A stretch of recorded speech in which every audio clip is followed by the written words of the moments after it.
ไฮสบายดีทุกคน มือนี้เราจะมาปลูกต้นมะเขียบนะจ๊ะเพราะว่าเรามักกินเนาะเราก็เลยซื้อมาปลูกเองเลยจ้าซื้อกินไม่กับแพงหารขายมากไหมบ่ได้เงินกันดอกบอกว่าหลายย่ายหางเนาะเรามาเริ่มกันเลย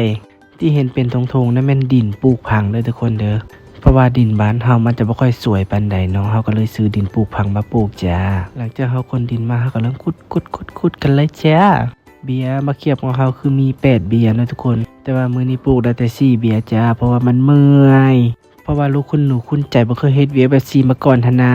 เพราะว่าพ่อแม่บ่เฮ็ดเวียกเฮ็ดหยังเนาะให้แต่นั่งกินนอนกินเนาะ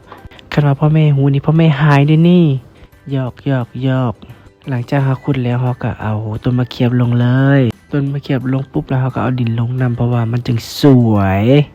นอกจากต้นมะเขียบแล้วเรายังมีอันพักอีกเลยทุกคนอันนี้แม่นโสมหน้าพักที่ว่าเราปลูกเนาะหากันลงกาได้3มื้อเด้นี่มันโป่งแล้วเป็นตาสะออนบัดมันใหญ่เต็มโตคือสิงามบ่ฮู้เป็นหยังมากส่วนพักนะแต่ว่าคันปลูกเองปลูกหลายก็ปลูกบ่ไหวเนาะเมื่อยหลังจากเราลงต้นมะเขียบแล้วปุ๊บเนาะเฮาก็มาเปิดน้ำฮดเพิ่นจ้า